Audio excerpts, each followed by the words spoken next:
Of the earth surface, यानी कि क्या देखेंगे, पृथ्वी की सतह के स्वरूप, क्या देखेंगे, पृथ्वी की सतह के स्वरूप देखेंगे या रूप देखेंगे किसका, अर्थ का। अर्थ मतलब पृथ्वी के बारे में हम स्टडी करेंगे, जैसे इसमें माउंटेन कैसे बना, माउंटेन कैसे बना, कैसे इसमें रिवर बनी, कैसे इसमें प्लेट्यू बना, ये सारी चीज़ें देखेंगे। The earth surface is dynamic and continuous, ये क्या है, डायनामिक है और कंटिन्यूस है। Under growing the transformation cause by the powerful force, और इसमें बहुत ज़्यादा पावरफुल फोर्स लगती है। फोर्स का मतलब क्या होता है, ताकत लगना या फिर क्या होना, देखो बलों का प्रयोग, किसका, बलों का प्रयोग होता है। Operating both deep inside planet, यानी कि ये जो हमारी अर्थ है ना, इसके अंदर से, इनसाइड से और आउटसाइड से, दोनों साइड से क्या लगता है, फोर्स लगता है, क्या लगता है, फोर्स लगता है, ठीक है। अब देखेंगे and on the surface external, जिनसे क्या बोलेंगे, एक्सटर्नल या एक्सोजेनिक फोर्स। दो तरीके के फोर्स होते हैं अगर अर्थ के पर्सपेक्टिव में पढ़े तो। एक तो होता है हमारा एक्सोजेनिक, क्या होगा, एक्सोजेनिक, एक होगा हमारा एंडोजेनिक, क्या होगा हमारा, एक होगा हमारा एंडोजेनिक, क्या होगा, जेनिक, एंडोजेनिक फोर्स। दो तरीके के फोर्स होते हैं, एक एक्सोजेनिक और एक एंडोजेनिक, ठीक है। अर्थ की सरफेस में एक अंदर से बाहर की ओर लगता है, एक बाहर से अंदर की ओर लगता है, ठीक है। Surface the foundation concept explaining dynamic in the theory of plate tectonic, और इसी चीज़ को समझने के, इसी चीज़ को हम क्या बोलते हैं, प्लेट टेक्टोनिक थ्योरी कहेंगे। क्या कहेंगे, plate tectonic theory. Plate tectonic theory समझ आ गई। यहाँ पे क्या लिखा है, प्लेट टेक्टोनिक थ्योरी को इन्होंने क्या बोला है, नहीं, देखो, पृथ्वी की सतह एक समान नहीं है, यह आंतरिक और बाह्य बलों द्वारा लगाए गए परिवर्तनों और पुनर्गठित होती रहती है। इसी अध्याय में मुख्य रूप से निम्नलिखित बिंदुओं को समझेंगे। पृथ्वी की सतह को कौन आकार देता है, प्लेट विवर्तनिक प्लेट टेक्टोनिक क्या है और इसके क्या प्रभाव है, ठीक है। अभी आएगा जो ये रहा प्लेट टेक्टोनिक, ठीक है। उसके बाद देखेंगे की डेफिनेशन देखेंगे लैंड फॉर्म की। लैंड फॉर्म क्या होते हैं, a land form is the nature feature of the earth surface formed through the geological process. ये क्या है, जियोलॉजिकल प्रोसेस है। जियोलॉजी का मतलब क्या होता है, स्टडी ऑफ, क्या है, स्टडी ऑफ अर्थ, क्या है, स्टडी ऑफ अर्थ को क्या बोलेंगे, जियोलॉजिकल प्रोसेस। जियोलॉजिकल मतलब पृथ्वी से संबंधित प्रोसेस। वेदर मतलब क्या होता है, मौसम। उसके बाद क्या है, एरोशन, यानी कि अपरदन। अपरदन का मतलब क्या होता है, जैसे यहाँ पे एक मट्टी का टीला था, पानी आया बहा के ले गया, इसे बोलते हैं अपरदन। क्या बोलेंगे इसे, अपरदन। फिर उसके बाद देखेंगे डिपोजिशन। डिपोजिशन का मतलब होता है जमना, क्या होता है, जमना। Crystal momentum. क्रिस्टल मूवमेंटम मतलब कंकड़ की मूवमेंट, क्या है, कंकड़ की movement. Explain include the mountain, plateau, plains, valley, desert, coastal area और इनके फीचर के बारे में हम स्टडी करेंगे, ठीक है।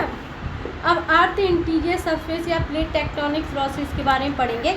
इंटीरियर लेयर ऑफ दी अर्थ, अंदर की लेयर, अर्थ की अंदर की लेयर की बात करेंगे तो हमारी जो अर्थ है उसमें ऊपर वाली इसको क्या कहेंगे, क्रस्ट, क्या कहते हैं, क्रस्ट। फिर इसके अंदर वाली को क्या बोलेंगे, मेंटल, क्या बोलेंगे हम, मेंटल्स। फिर इसके अंदर वाली को बोलेंगे कोर, क्या बोलेंगे, कोर। अब हम तीनों के बारे में स्टडी करेंगे, किसके, तीनों के बारे में स्टडी करेंगे। तो क्रस्ट क्या है, ये थिन होती है, सॉलिड होगी और आउटर लेयर होती है। कॉन्टिनेंटल क्रस्ट भी इसी की रेंज में आते हैं। कॉन्टिनेंटल क्रस्ट रेंज जैसे 300 से 400 किलोमीटर थिक होती है, 3 से 40 किलोमीटर तक की मोटी होती है। और ओशियन क्रस्ट इसे क्या करता है, और ओशियन क्रस्ट का देखो, अगर ये हमारी अर्थ है, अर्थ पर दो तरीके की चीज़ें होती है, एक तो लैंड होता है, एक होता है वाटर। क्या होता है, वाटर। लैंड को हम क्या बोलते हैं, कॉन्टिनेंट, क्या बोलेंगे, कॉन्टिनेंट बोलेंगे, और लैंड को बोलते हैं हम ओशियन, क्या बोलेंगे, ओशियन। तो लैंड पे क्या है हमारी, ये 30 से 40 किलोमीटर मोटी होगी, जबकि ये वाटर में कितनी होगी, 7 से 5 किलोमीटर। पता चल गया। अब मेंटल की बात करेंगे। मेंटल सबसे मोटी होती है, 2900 किलोमीटर होती है, क्रस्ट के नीचे वाला भाग होता है। और मेंटल कंसिस्ट करती है एस्थेनोस्फीयर, यानी कि hot semi metal particle metal mobile layer of rock.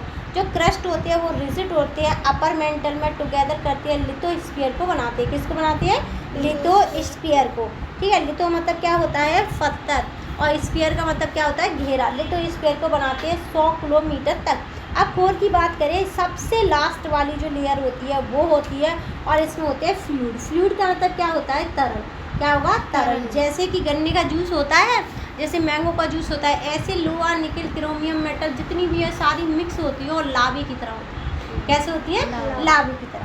फिर उसके बाद हम अगर आगे बात करें तो क्या है, ये आउटर मतलब आउटर कोर होता है। इसमें दो है, एक तो इनर कोर है और एक आउटर कोर है, जो कि हमारा कितना है, एक क्या है हमारा, एक तो इनर कोर है और एक आउटर कोर है। कितने कोर है? कोर के टाइप कितने हैं? कोर कितनी है? दो तरीके की है, एक इनर है और एक आउटर है।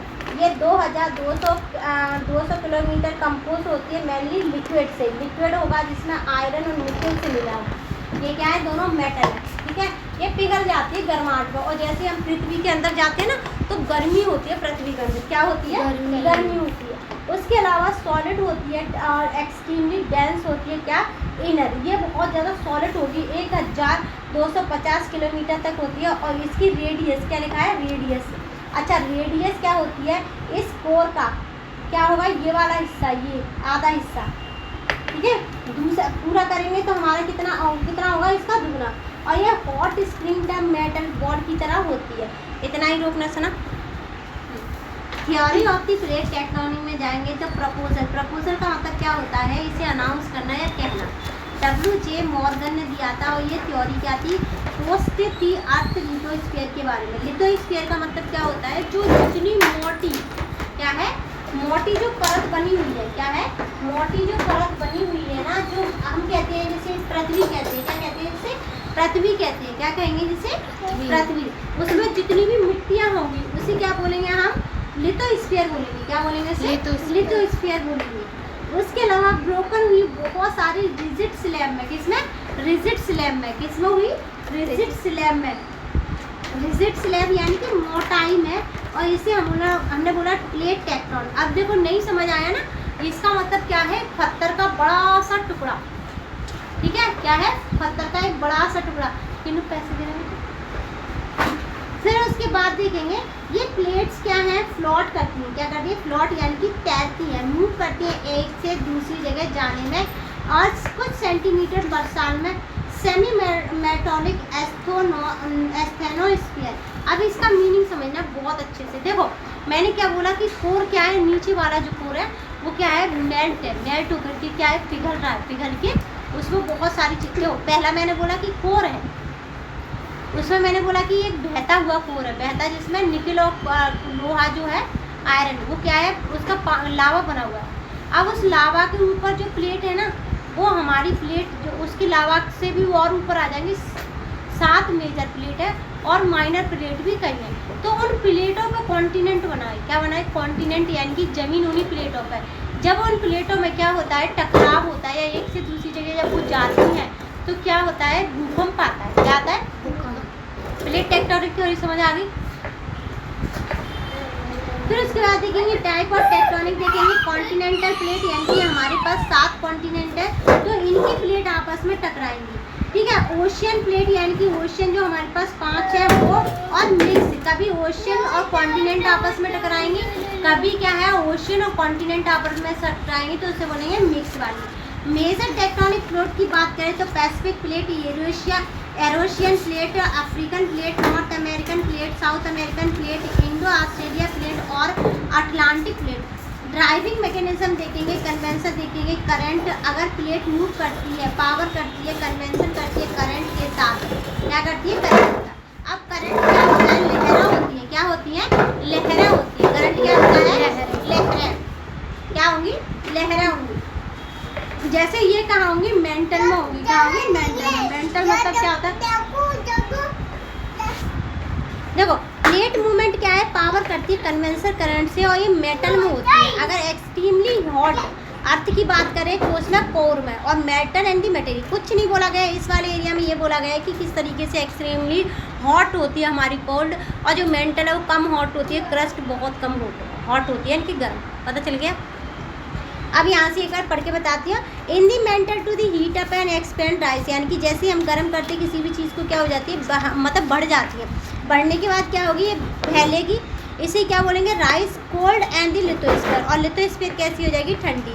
इस वजह से सिंक हो जाएगी, सिकुड़ जाएगी और क्रिएट करेगी क्या, कंटिन्यूस सर्कल बनाएगी और इसे करंट बोलेंगे ओवरवेलमिंग टेक्टोनिक प्लेट। यानी कि क्या है कि जब ना देखो हमारे जो कोर था, कोर ने क्या किया, कोर को जैसे हीट मिली तो ये हीट से क्या हो गया, ये बढ़ गया, बढ़ने के बाद क्या हो गया, राइस हो गया, राइस हुआ तो मेंटल के पास पहुंचा, मेंटल क्या है, ठंडी हुई तो यहाँ से लिथोस्फीयर बना, अब लिथोस्फीयर से क्या हो गई, सॉइल बन गई यहाँ आकर के, बस इसी प्लेट टेक्टोनिक का बोला गया। आप देखेंगे नहीं, कन्वर्जन, कन्वर्जन क्या होता है, जब एक प्लेट दूसरी प्लेट की तरफ मूव करती है, प्लेट्स मूव टूवर्ड, ऐसे देखो एक प्लेट है दूसरी प्लेट की तरफ मूव करेगी तो एक दूसरे पे चढ़ेगी ना, तो इसमें क्या होगा, कॉलिशन कॉज फोल्डिंग, सबड्यूशन, क्या होगा, सबड्यूशन, एक दूसरे पे क्या हो जाएंगी, चढ़ जाएंगी, फॉर्म करेंगी माउंटेन, क्या बनेगा, माउंटेन बनेगा, और वॉल्केनिक आर्क बनेंगे, ओशियन ट्रेंस बनेंगे, कॉज अर्थक्वेक भी हो सकता है। क्या देखो उसके बाद देखेंगे जैसे हिमालय फॉर्मेशन का, जब एक प्लेट थी, इधर देखना, देखो यहाँ से एक प्लेट थी और यहाँ से एक प्लेट थी, दोनों आपस में टकराई ना, तो ये प्लेट जैसे एक दूसरे के ऊपर चढ़ी तो हिमालय बन गया, दोनों ऐप से ऊपर की तरफ, हाँ ठीक है। कॉन्टिनेंटल कॉलिशन बोलते हैं इसे, रिंग ऑफ फायर वॉल्केनिक, ठीक है, रिंग और फायर। आप देखेंगे डाइवर्जन, डाइवर्जन में क्या होता है, एक दूसरे से दूर जाती है, यानी कि एक इधर जा रही है और एक इधर जा रही है, इधर जा रही है, एक इधर जा रही है। मैग्मा राइज होता है और एस्टोस्फीयर क्रिएट हो जाता है और न्यू ओशियन यानी कि नया सागर बन जाता है, crust as the plate separate, यानी कि ये क्या हो जाता है, एक प्लेट थी, दोनों प्लेट ऐसे थी, ये दोनों एक ही प्लेट है, इसमें से टूट के एक प्लेट हट गई तो यहाँ पे क्या बन जाएगा, सी बन जाएगा और ये अलग चली जाएगी, चलो ठीक है। अब इस वजह से क्या बनता है, मिड अटलांटिक रेंज बनी है, ईस्ट अफ्रीका रिफ्ट वैली बनी है, ठीक है। और ट्रांसफॉर्म देखेंगे, plate slide horizontal pass each other, crust is the neither create not destroy, यानी कि क्रस्ट को ना ही क्रिएट किया जा सकता है, ज़मीन को ना हम खुद बना सकते हैं, ना ही हम उसे डिस्ट्रॉय कर सकते हैं। Friction cause intensive seismic stress, यानी कि सिस्मिक यानी कि कर सकते हैं ना, जमीन को बम बार उससे उड़ा सकते हैं ना, उड़ाने के बाद हमने उसे नष्ट किया, मतलब जितना मटेरियल अब हमने उसे गंदा किया है, नष्ट करने का मतलब पूरी दुनिया से जमीन हटा दोगे तो इसमें ना सिस्मिक स्ट्रेस आ जाती है, यानी कि अर्थ की कहानी जैसी संभावना बनती है, ठीक है। अब देखो सैन एंड्रियास फॉल्ट इस यूएसए में, सैन एंड्रियास फॉल्ट इसका एग्जांपल। अब पैसिफिक रिंग की बात करें, रिंग ऑफ फायर, अरे इसे बहुत अच्छे से पढ़ना, रिंग ऑफ फायर बहुत क्वेश्चन आते हैं, तुम्हारे भी आएंगे। पैसिफिक रिंग ऑफ फायर या earthquake risk in India, the ring of fire is major area in the basin of the Pacific ocean, यही पूछा जाता है कि रिंग ऑफ फायर कहाँ, पैसिफिक ओशन, ठीक है। Where a large number of earthquake and volcanic eruption, यहाँ पे बहुत ज़्यादा अर्थक्वेक आते हैं और इरप्शन भी बहुत होता है, ज्वालामुखी भी बहुत आते हैं, भूकंप भी बहुत आते हैं। Occur due and the abundant convergent, यानी कि कन्वर्जन होता है, ट्रांसफॉर्मेशन होता है, प्लेट माइग्रेशन का। इंडिया वल्नरेबल है, क्या इंडिया इस एरिया में आता है। India face high seismic risk, यानी कि इंडिया फेस करता है अर्थक्वेक की रेंज को इंडो ऑस्ट्रेलियन में प्लेट में, और कंटिन्यूसली क्या करता है, कोलिडियन करता है with a pushing beneath and the erosion plate, ठीक है। यूरेशियन प्लेट, यानी कि इंडिया किससे बना है, यूरेशियन, इंडो ऑस्ट्रेलिया प्लेट से मिलके बना है इंडिया, और यूरेशिया प्लेट से भी, हिमालय बेल्ट, चालू करो। वल्नरेबिलिटी का मतलब क्या होता है कि इंडिया क्या उस जोन में आता है जहाँ पर बहुत ज़्यादा रिंग ऑफ फायर वाले एरिया, या जहाँ पर बहुत ज़्यादा भूकंप आते हैं, वॉल्केनो आते हैं, उस वाले एरिया में है या नहीं है, ठीक है। नहीं समझ आया, आ गया नहीं है। अब देखो इंडिया फेस करता है बहुत ज़्यादा हाई सिस्मिक रेज वाला, क्या हाई सिस्मिक मतलब भूकंप की जो झटके हैं ना, उससे तो फेस करता है, क्योंकि क्यों करता है, because the Indo Australia plate, जो इंडो इंडिया की और ऑस्ट्रेलिया की जो प्लेट है वो क्या करती है, कंटिन्यूसली क्या होती है, कोलाइडिंग होती है, यानी कि मूव करती है, पुश करती है किसको, यूरेशिया प्लेट को। जो ऑस्ट्रेलिया की प्लेट है उसके ऑस्ट्रेलिया से ऊपर ही तो इंडिया है, ये इसे पुश करती है। क्या करती है? पुश करती है, यानी कि धक्का मारती है। हिमालय बेल्ट इसी वजह से क्या हो रहा है? बढ़ रहा है। क्या हो रहा है?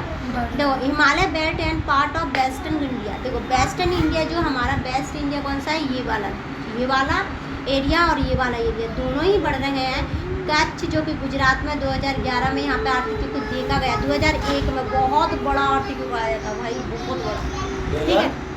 एक हाईली वल्नरेबल, हाँ, गुजरात वाला और हिमालय वाला, हिमालय नॉर्थ वाला और वेस्ट वाला जो एरिया है ऐसे वो वाला एरिया वल्नरेबल। यहाँ पे वल्नरेबिलिटी है और डिस्ट्रक्टिव है आर्टिक्यू की वजह से, जैसे भूकंप, अच्छा भूकंप वाला एरिया कह सकते हैं।